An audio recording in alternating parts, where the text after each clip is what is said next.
la production des sons de la parole. Alors, la production de la parole relève de phénomènes complexes, largement étudiés pour leur rôle dans les processus cognitifs humains.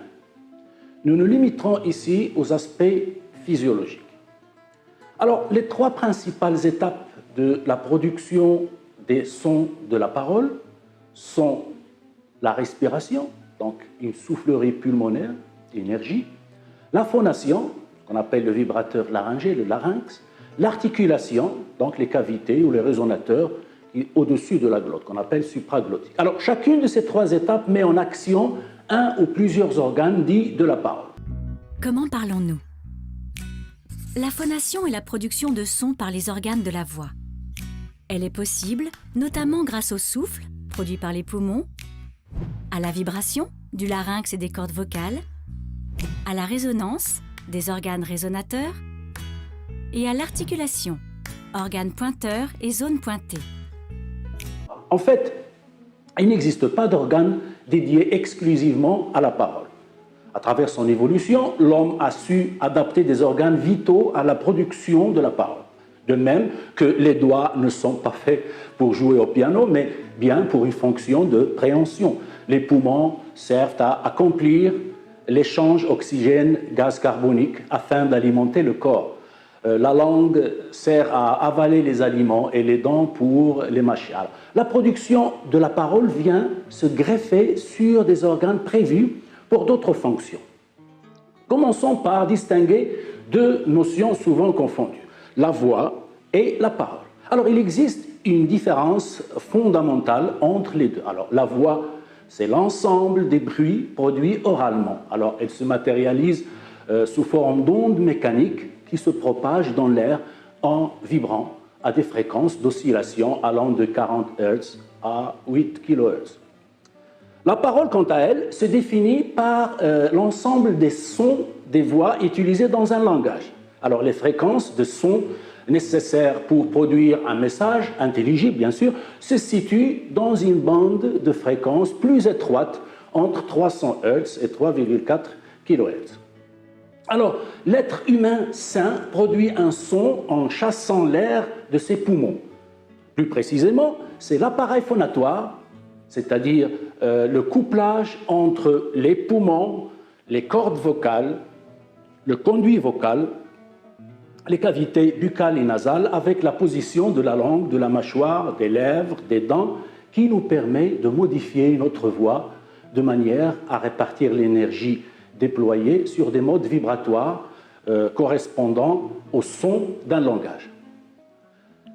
La production d'un son par l'appareil phonatoire humain repose sur le principe suivant.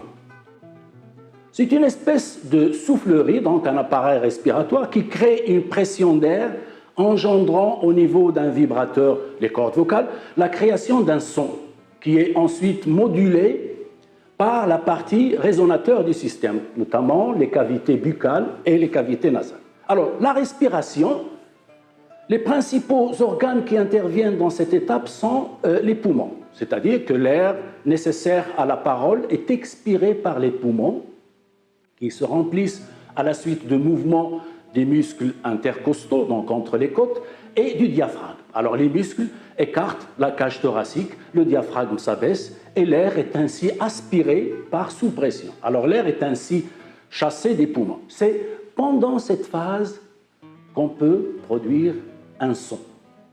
Alors normalement, la parole se fait pendant l'expiration. Alors tandis que dure la parole, il faut une certaine pression d'air. Alors pratiquement tous les sons font intervenir d'une manière ou d'une autre le passage de l'air. Alors, deuxième phase, la phonation. Les principaux organes de cette phase sont le larynx, les cordes vocales et la glotte.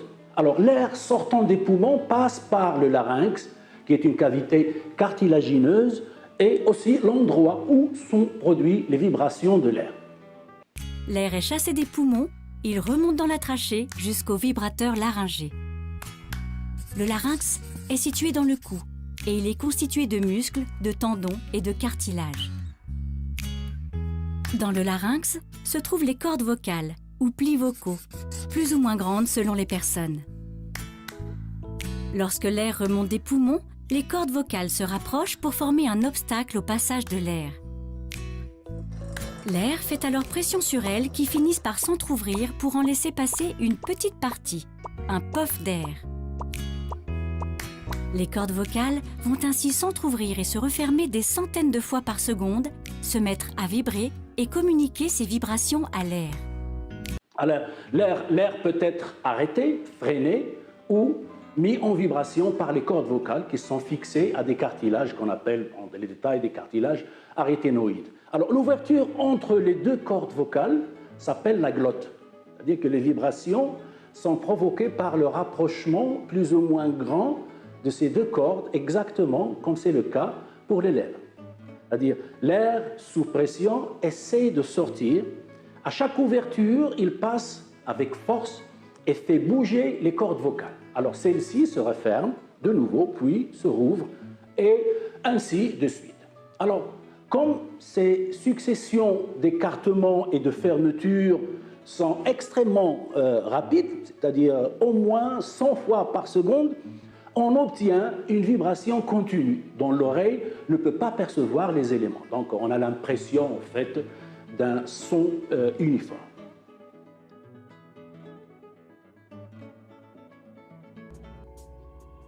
À l'intérieur du larynx, nous trouvons les deux cordes vocales, encore appelées plis vocaux.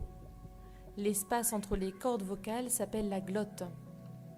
Les cordes vocales vibrent et s'écartent plus ou moins en fonction du son que l'on veut émettre. Ce sont les articulations entre les cartilages qui vont permettre que les cordes vocales se rapprochent ou s'éloignent.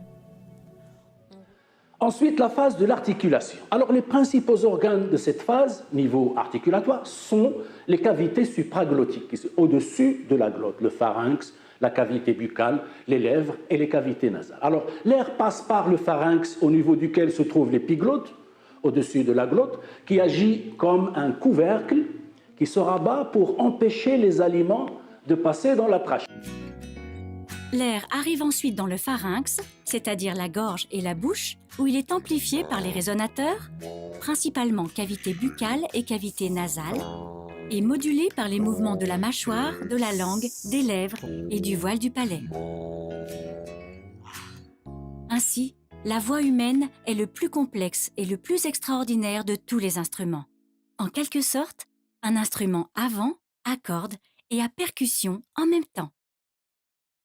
La trachée. Alors, divers composants participent à la formation des sons en modifiant le canal vocal qui va de la glotte jusqu'aux lèvres. Alors, si l'air circule librement, le résultat est une voyelle orale ou nasale. Si par contre le passage de l'air est bloqué ou rétréci à un endroit donné, le résultat est une consonne occlusive ou fricative. Alors, la cavité buccale, elle, se compose quand même de plusieurs parties. Alors, le voile du palais, donc le palais dur, c'est une partie, le palais mou, pardon, c'est une partie molle qui peut s'abaisser et se relever. Alors, quand elle s'abaisse, l'air peut passer en même temps par la bouche et par les fosses nasales. C'est ce qui provoque la nasalité de certains sons. Alors, les voyelles et les consonnes orales sont prononcées seulement par la bouche. Par exemple, le I ou bien la consonne de. Alors, les voyelles et les consonnes nasales sont prononcées par la bouche et par les fosses nasales. Par exemple, la voyelle an ou la semi-consonne nieu ou la consonne ne. Alors, la luette, sorte de petit organe qui termine le voile du palais à l'arrière. La luette a pour fonction de fermer la partie nasale du pharynx pendant la déglutination, exactement comme l'épiglotte ferme la trachée. Alors en français, et en d'autres langues aussi, on peut faire vibrer la luette contre le dos de la langue et on obtient ainsi un son comme R. Alors, ensuite, le palais dur, c'est le plafond de la cavité buccale, donc la langue forme des sons en se plaçant près de différents endroits du palais, à l'avant, à l'arrière, pour former des voyelles et des consonnes qu'on appelle palatales. Alors, il y a aussi les alvéoles qui sont juste derrière les dents du dessus, qui constituent un renflement arrondi où sont prononcées plusieurs voyelles, dites voyelles alvéolaires. Alors, la langue est un muscle très mobile qui peut prendre de nombreuses positions dans la bouche et aussi sur elle-même. Alors, la langue comprend, du point de vue articulatoire, plusieurs parties, notamment la pointe qu'on appelle l'apex, le dos, le dorsum, etc. Alors la langue permet de produire plusieurs voyelles et consonnes. Ensuite, les lèvres, elles jouent également un rôle très important, c'est-à-dire qu'elles peuvent former des sons seuls quand on met, par exemple, les deux lèvres en contact, comme pour peu ou bien be, ou bien avec un contact des contact des dents, comme pour feu. Alors, leur mobilité permet aussi de produire des voyelles dites arrondies ou écartées, U ou bien E. Alors, l'articulation constitue le moule de la parole et permet de donner aux différents sons leur identité finale.